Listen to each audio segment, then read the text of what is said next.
TV Al-Wahab. Hot Inspiration. Pokok perkara. Nah, di dalam pokok perkara itulah kita nanti bisa mengungkap bukti-bukti yang masuk ke ranah material yang tidak bisa kita buktikan di ranah formil. Nah, dari situ nanti kita pertama legal standing yang lemah itu juga kita pertanyakan. Kedua, adanya unsur mens rea. Tidak ada mens rea berarti tidak ada pidana. Karena apa? Di dalam kejadian itu, Gustom itu datang 20 menit setelah 80% bangunan itu rata. Artinya kalau mens rea berarti Gustomnya itu harusnya bersama-sama mengawali, tapi Gustom itu datang sudah 20 menit berlalu, baru itu 80%, 85% bangunan itu sudah rusak. Dan Gustom tidak ada di dalam foto yang ditunjukkan. Sekali lagi yang ada foto yang ditunjukkan di pembuktian formil tadi, itu ternyata bukan fotonya Gustom. Nah, itu yang tidak bisa kita diakomodir dalam pembuktian formil, nanti akan kita ungkap di pembuktian material. Seperti itu. Ya, mohon dukungannya ke teman-teman media. Mari kita kawal bersama-sama, karena tanpa teman-teman media kasus ini tidak akan mendapatkan atensi yang begitu luas dari masyarakat. Terima kasih. Terima kasih Pak.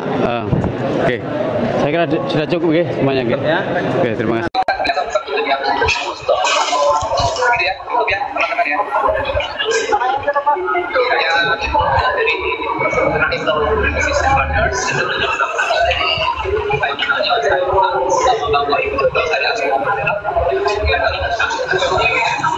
Seperti itu ya. Mungkin nambah sedikit karena sudah hakim juga mempertimbangkan prosedur penangkapan, di mana kami menilai peradilan ini ada satu hal yang tidak dijalankan, yaitu tentang perintah atau memberikan surat perintah penangkapan terhadap tersangka maupun tembusannya kepada keluarga. Nah, menurut saksi ahli, harusnya bagi siapa yang tidak memberikan surat penangkapan terhadap tersangka maupun terhadap tembusan kepada keluarga, maka harus itu merupakan tindakan semena-mena, tidak diperkenankan. Maka harus pihak tersangka atau keluarga bisa minta ganti rugi dan ujungnya harus dilepaskan. Itu menurut kesaksian saksi ahli yang kemarin. Hanya mementingkan itu, di samping ada kesalahan. Ya iya. Orang apa sama negerinya sendiri berkhianat kok bangga. Bukan, ternyata Termasuk ini Panglima Badari ya, terbullshit. Tapi hal ini ya, kami bagaimanapun tidak mau belajar. Atas putusannya, tetapi kita akan mengoptimalkan semaksimal mungkin. Coba didorong siapa Usman bin Yahya kan gitu, kan jelas itu sudah. Bagaimana kita ketahui, Jadi pengkhianat negerinya sendiri kok bangga. secara otomatis maka kita akan melakukan lagi dalam pendampingan Gustom ini di dalam masuk pokok perkara. Nah, di dalam pokok perkara itulah kita nanti bisa mengungkap bukti-bukti yang masuk ke ranah material yang tidak bisa kita buktikan di ranah formil. Nah, dari situ nanti kita pertama legal standing yang lemah itu juga kita pertanyakan. Kedua, adanya unsur mens rea. Tidak ada mens rea berarti tidak ada pidana. Karena apa? Di dalam kejadian itu, Gustom itu datang 20 menit setelah 80% bangunan itu rata. Artinya kalau mens rea berarti Gustomnya itu harusnya bersama-sama mengawali, tapi Gustom itu datang sudah 20 menit berlalu, baru itu 85% bangunan itu sudah rusak. Dan Gustom tidak ada di dalam foto yang ditunjukkan. Sekali lagi yang ada foto yang ditunjukkan di pembuktian formil tadi, itu ternyata bukan fotonya Gustom. Nah, itu yang tidak bisa kita diakomodir dalam pembuktian formil, nanti akan kita ungkap di pembuktian material. Seperti itu. Ya, mohon dukungannya ke teman-teman media. Mari kita kawal bersama-sama, karena tanpa teman-teman media kasus ini tidak akan mendapatkan atensi yang begitu luas dari masyarakat. Terima kasih. Terima kasih Pak. Oke, saya kira sudah cukup ya semuanya gitu ya. Oke, terima kasih. Salam perkuat pencinta rakyat. Darah mbah-mbahnya dulu juga pengkhianat bangsa juga. Teman-teman dibantu tap-tap layar, teman-teman ada yang laporkan Kayak terbullshit ya sama Panglima. teman-teman yang di bawah dibantu tap-tap layar, teman-teman.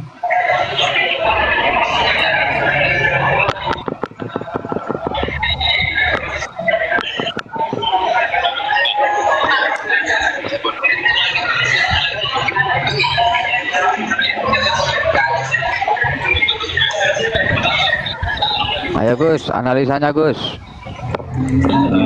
Ya ini ada Bang DZ 67 tadi mana tadi? Loh. Bang DZ 67 tadi udah naik. Turun, Kang. Assalamualaikum. Waalaikumsalam warahmatullahi wabarakatuh. Bang DZ 67. Lambat aku nggak konkret dengar putusannya baru makanya aduh tadi minta naik. Ini nonton di Bang Alpin tapi baru dapat kebagian 5 menit sudah putusan. Ya apa yang mau dikomentari ini host? Ya gimana perjalanannya sidang gimana menurut Bang DZ? Ya itu aku belum bisa secara real ya menjelaskan apa kalau kawan-kawan minta pendapat dari saya karena saya materinya tadi tidak mengikuti hanya ujungnya aja host. Setelah masuk di komalnya Bang Alpian.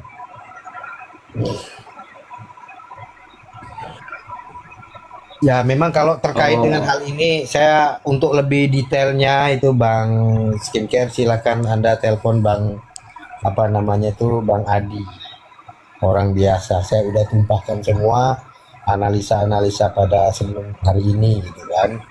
Nah tapi ini hari ini ya it's okay lah lebih kalau memang pernyataan hakim semacam itu ya kita harus hormati pernyataan hakim artinya kan persoalan ini kan terus bergulir gitu loh ya toh Ya terus bergulir kan di sini itu kan host kita ini bukan berbicara tentang menang kalah karena memang Gustom itu sudah ditetapkan menjadi tersangka dari awal gitu loh lalu penetapan tersangka ini coba diuji gitu kan.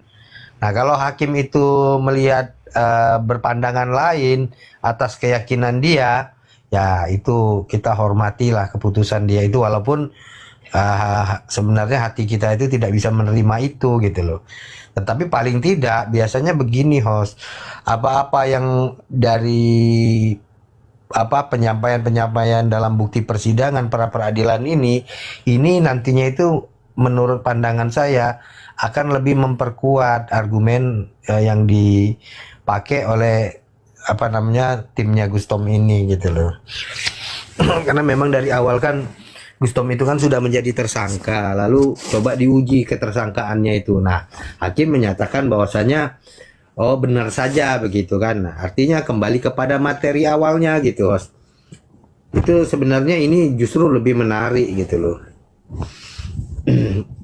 Lebih menarik terkait dengan kesimpulan keputusannya itu gimana Bang Dizet? Kalah atau menang?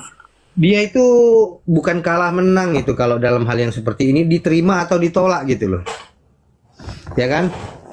Nah, kalau tadi yang saya dengar tadi ya putusan apa hakim itu menyatakan apa yang sudah dilakukan oleh pihak kepolisian itu sudah sesuai gitu loh. Maka putusannya melanjutkan kasus ini kepada persidangan berikutnya gitu. Ya artinya menolak tuntutannya dari penuntut. Ya. Masuk ke step kedua berarti. Ya, masuk di persidangan. Lebih parah ini. Ya, nunggu P21 dulu berarti ya. Nanti katanya tadi P21 sudah terbit kok. Sehingga buat apa namanya bukti di pra peradilan itu P21 itu. Iya, begini berarti jaksa. Nah, karena kalau dari awal kan saya udah bilang sama. Lihat, modusnya sama kok. Modusnya sama, yaitu penguasaan tanah yang bukan milik Babilawi. Sama ini kasusnya dengan Peloso, Kudus. Ini gini Bang Acong, ini putusannya sebentar saya di pinggir jalan ini. Jadi itu analisa saya pertama begitu. Tetapi tiba-tiba ada pra-peradilan.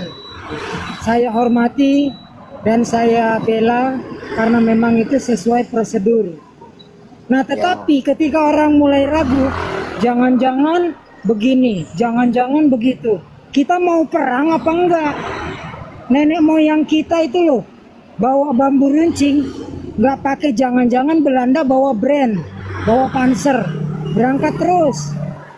Nah, karena sudah terlanjur ada pra-peradilan dan sekarang keputusannya itu samar-samar dari Bang DZ adalah tidak dikabulkan, saya masih belum jelas apakah keseluruhan atau sebagian yang tidak dikabulkan.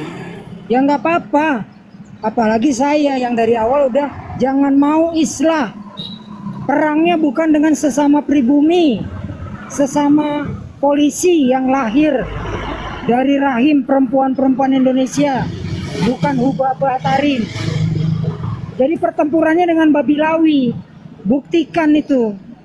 Yang melaporkan adalah ahli waris dari Kijing tersebut.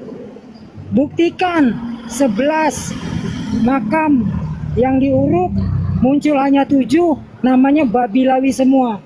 Buktikan itu kebenarannya. Buktikan yang ada di situ ada keturunan atau leluhurnya Awal Umar bin Hafiz. Gak apa-apa teman-teman yang gagah berprasangka buruk kepada orang, tapi jangan pernah kepada Allah.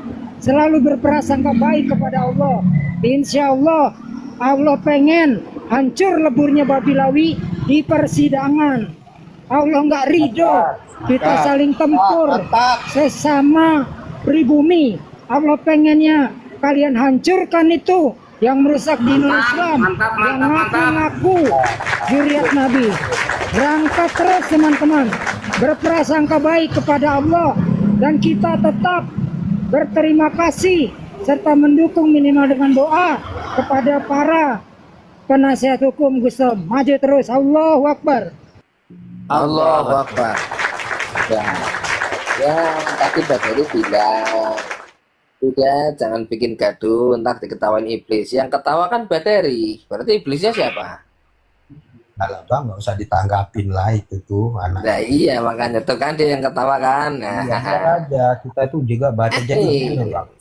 Orang mubahala satu melawan mubahala yang lain itu orang itu udah nggak waras gitu. Jadi iya betul. Nggak usah dianggap aja lah. Apalagi dia bilang bocil apa, udahlah nggak usah dibahas. Kita fokus saja kepada teman-teman. Ini bukan sebuah sebuah hal yang harus membuat kita ragu-ragu untuk terus bersuara ya, tapi justru ini adalah penyemangat kita untuk terus bersuara. Kita harus lebih kuat untuk bersuara, lebih frontal lagi untuk bersuara, nggak usah takut lagi dengan hal-hal yang semacam ini gitu loh. Kita harus tetap jangan menyerah. Ini masih ada sidang gelar perkara dan bisa kita teruskan untuk memperjuangkan saudara kita. Ya, justru begini Bang. Ini tuh sebenarnya harusnya itu tidak ada pra-peradilan. Harusnya itu seperti yang disampaikan Pak Dito tadi. Ini tuh harusnya masuk kepada ruang persidangan material gitu loh. Ini yang harus gelar perkara langsung. Iya. Lalu kalau misalkan ada pihak-pihak ini mengatakan ini menang-menang, ini bukan menang-menangan. Gustom itu udah jadi tersangka. Nah, coba dilawan ketersangkaannya itu dengan apa? Mencoba menguji penetapannya itu benar atau tidak. Nah, maka ketika pihak kepolisian udah menyatakan ini benar, nah kembali kepada skenario Bang Acong tadi, ini udah benar, udah di on the track. Disitulah nanti akan ada pembuktian, dihadirkan saksi ahli, dihadirkan para saksi-saksi, juga akan memaparkan semua betul atau tidak. Gini ya kawan ya, kalau ingin dilaksanakan tes DNA terkait dengan makam itu, maka mengujinya bukan di pra-peradilan, tapi di pengadilan itu. Ya betul, harus di sidang yang beneran, yang gelar perkara itu ngujinya di sana. Betul.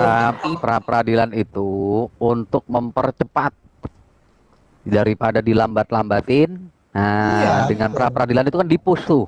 Ayo cepet lo, ya kan? Iya. Akhirnya terbukti. 21-nya Pancing. langsung ke 21 loh ya. Nah, nggak apa-apa, bagus itu. Jadi begini, memang kita itu kan sudah planning, sudah memprediksi, antisipasinya sudah ada, antisipasi A, antisipasi B. Jadi pra peradilan itu fungsinya satu, supaya semuanya itu bisa segera, bisa cepat, supaya nggak dilama-lamain, ya kan? Ini planningnya pasti mereka itu mau ngelama-lamain. Nggak mungkin nggak mau diperpanjang, nanti mau dibikin ini, dibikin itu gitu kan. Dengan pra peradilan semuanya itu di-push. Tujuannya apa? Tujuannya untuk masuk ke materi peradilan.